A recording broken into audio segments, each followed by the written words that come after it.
It's been another horror day on the roads in Marlborough after a second fatal crash involving a van and a truck just 30 kilometres away from Sunday's accident, which claimed the lives of 7 people. That crash happened here at around 7:30 a.m, just south of Picton, as the family were heading north to catch the ferry across the Cook Strait. And this afternoon, a second crash has killed one person, understood to be the driver of a van. A truck driver is in hospital with serious injuries. It happened at an intersection on State Highway 6, just west of Blenheim. Our reporter Leighton Hakel is on the scene now. And Leighton, what more do we know about this latest crash? Well, Laura, as you said, there were some striking similarities between these crashes. Both involved a truck and a van. Here on the scene, the road has just reopened, one lane only, but a few hours ago the body of the victim was removed, as was the wreckage, the mangled wreckage of the van, and a rescue helicopter was flown in to collect the other patient. Now, it's just another heartbreaking day for the Marlborough community, and none more so for the emergency services, who've had to deal with yet another crash after yesterday's, which was described as one of the worst they've seen in decades. The small reminders of what was lost, belongings strewn across the road where 7 members of one family died. They spent some of their last hours on earth with me on Saturday night, and this was a vibrant family. The family of 9 were returning to Auckland from a funeral in Gore and stopped at friend Bill's place in Canterbury.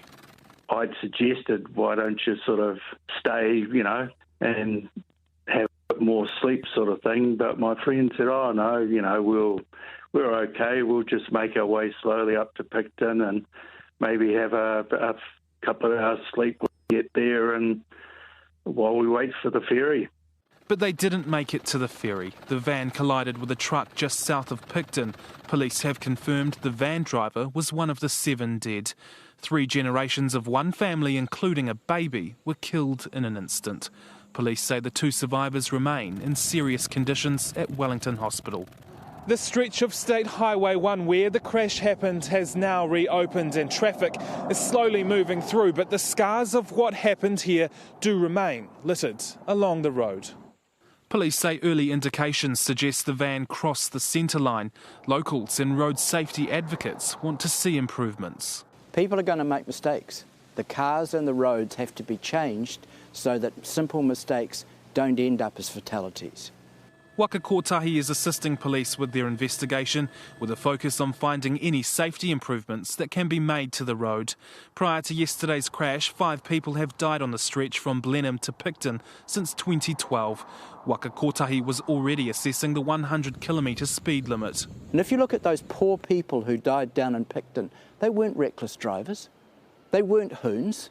They were just ordinary people who made a very simple mistake and paid for it with their lives. Now it's up to the government to make sure that the roads can forgive simple mistakes. Despite the fact the family weren't from the area, the Marlborough community is still reeling. When we have a tragedy like this, it doesn't matter where in New Zealand it occurs, we all have a real sense of loss. And late this afternoon, another fatal with similar circumstances not far away. 2 tragedies in 2 days.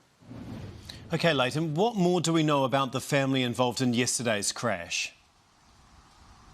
Well, Tom, Newshub has spoken to one family member who didn't want to appear on camera but said that they are still coming to terms with what happened. It's understood that the family members have all gathered at their home in Pukekohe, awaiting news from the 2 survivors who remain in Wellington Hospital tonight. Now, tributes for the family have been flowing in on Facebook. We understand the family have links to the Filipino community and some local schools in South Auckland. So a lot of heartache for those communities and the family who have to come to terms with 7 members lost. Simply coming home from a funeral. Indeed. Thank you so much for that update. That's Leighton Hakel.